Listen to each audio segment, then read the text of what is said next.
She said, "My ex texted. I might give him another chance." I replied, "Follow your heart." Then I called her bestie, who'd been crushing on me for years. My girlfriend's reaction when she saw us at her favorite restaurant. I'm writing this now, sitting on my couch with my phone buzzing nonstop, while my now ex is melting down in the apartment building group chat. But let me rewind because none of this happened overnight. I'm 28M and my ex. Let's call her Laura, and I had been together for 3 years. We met at a 4th of July cookout. Sparks flew instantly, and we blended into each other's lives so easily it felt like a movie montage at the time. We moved in together after a year and a half, and I honestly thought she was the one. I even had a ring hidden behind my toolbox. Already talked to her dad. Already imagined the proposal. Everything felt secure until about a month ago when her phone buzzed while we were watching a crime documentary. She picked it up, stared at the screen, and her whole expression shifted into something I couldn't read at first. You know that feeling when your stomach starts falling before your brain catches up? That was me. I asked, "Everything okay?" And she said, "It's from Evan," her ex, the one she dated for 5 years. The one who dumped her over a voicemail because he wanted to focus on self-growth while touring with a garage band. The one who left her so shattered she cried into my chest for the first 6 months we were together. I immediately felt like someone kicked the legs out from under my chair. I tried to stay calm and asked what he wanted. She was quiet for a long minute, reading whatever he sent. He says he's been in therapy, working on himself. He says I'm the one who got away. He wants to meet. I just sat there staring at her like she'd grown a second head. She kept going, "I don't know. Maybe it would help with closure." Part of me always wondered what would have happened if he hadn't left. He's saying everything I wanted to hear back then. That stung more than I'll ever admit out loud. I asked, "What about what we have?" And she didn't even look at me when she said, "I just think I need to explore this. Maybe give him another chance." I owe it to myself to know for sure. And right there, it felt like someone pulled the emergency brake on our relationship. All the support I'd given her, the moves, the job changes, the quiet nights cooking together. Suddenly it meant nothing because her nostalgia got triggered by one text from a guy who didn't want her until he had no one else. I took a breath, swallowed every ounce of pride, and just said, "Follow your heart, Laura." She looked shocked, like she expected me to fight for her. But how do you fight for someone who already took a step out the door? She asked why I wasn't more emotional, and I just said, "You told me you want to give your ex another chance. What am I even fighting for?" She went quiet. That Friday, she met up with Evan and came home at 1 a.m., hair messy, reeking of cheap whiskey and male cologne. "We just talked," she said. "Sure." Over the next 2 weeks, she was basically dating him while still living with me. Constant texting, bathroom calls, secret smiles at her phone. And every time she giggled at something on her screen across the dinner table, my chest felt like it tightened another notch. She kept saying she needed time to figure things out, but she was figuring things out while eating my food, using my Wi-Fi, and sleeping under my roof. Then there's Hannah, her best friend. Hannah had drunkenly confessed to me last year at Laura's birthday party, while absolutely hammered, that she'd always had a crush on me but would never act on it out of loyalty. I forgot about it until she texted me about the situation.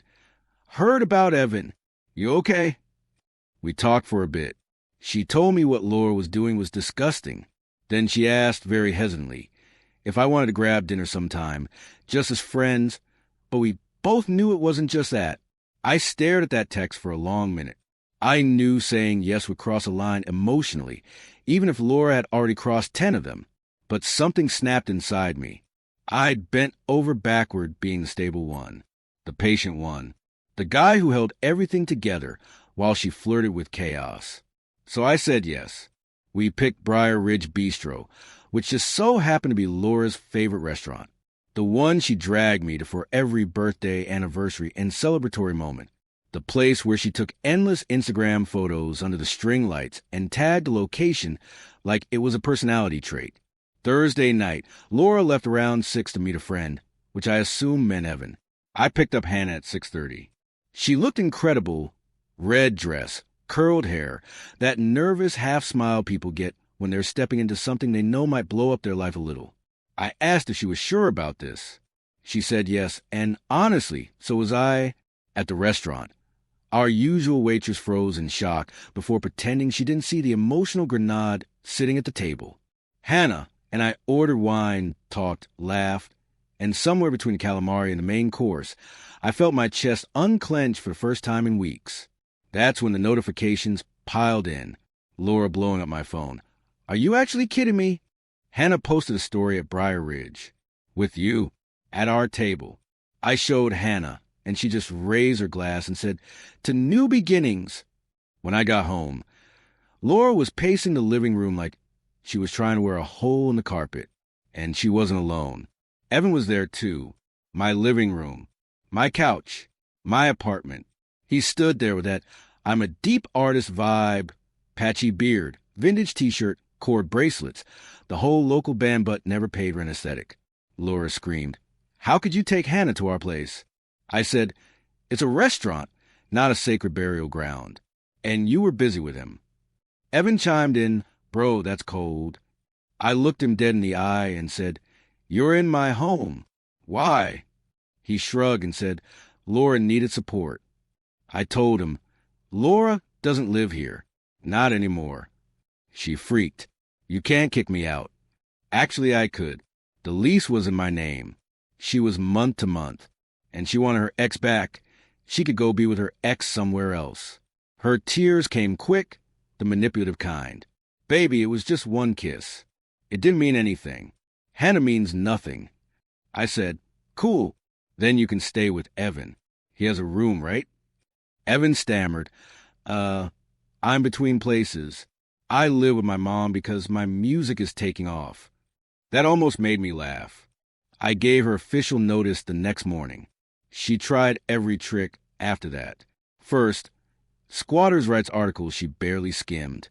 My lawyer friend basically laughed. Then emotional guilt. Then Instagram posts like, "Some people forget what love means," with old photos of us. Then she tried telling mutual friends I was controlling and abusive, which backfired when she accidentally posted a picture with Evan calling him her soulmate. Then she deleted it, but of course it was screenshot instantly. She started stealing random things from the apartment. My Xbox, my blender, my chargers. I asked for them back, and she pretended they were hers until I sent her photos of receipts. Everything was dumped on the doorstep the next day, dented and scratched. Then came the superglued lock. I had a security camera installed after the stolen electronics. Clear footage of her in HD, glue in hand. She said, "I was emotional." Police didn't care. They issued a warning. When her move-out day came, she arrived with Evan and a U-Haul. I had all her things boxed nicely and stacked in the living room. Even folded her clothes because I refused to be petty like she was. She started claiming everything was hers. The TV, my couch, my blue vase from Target that she swore was her grandmother's heirloom. She even tried to take my grandmother's cookbook. I held the line. Then Hannah walked in carrying sandwiches for me. Laura practically combusted. "You brought her here? To humiliate me?" Hannah calmly said, "No, Laura. You humiliated yourself when you threw away a good man for someone who ditched you once already." Evan mumbled, "Babe, can we go? My mom's making dinner." I swear the look on Laura's face could have cracked concrete. 3 weeks passed. Word spread quickly. Laura ended up moving in with Evan and his mom out in the suburbs. She works 2 jobs now just to pay the rent his mom charges them. Evan isn't some rising musician.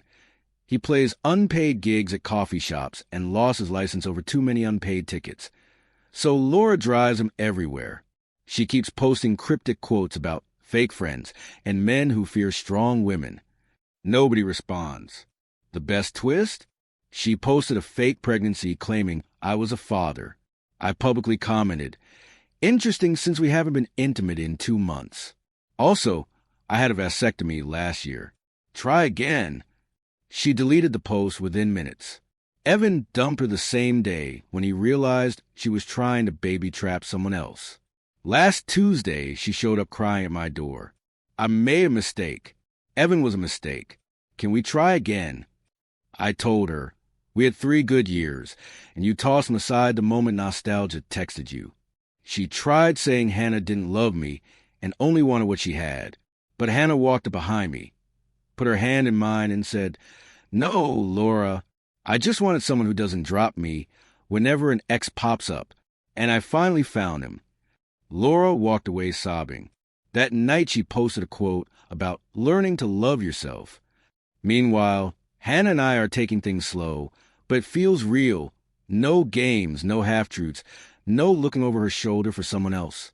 She helps decorate my place, splits bills without me asking, surprises me with coffee, and doesn't treat loyalty like a seasonal hobby.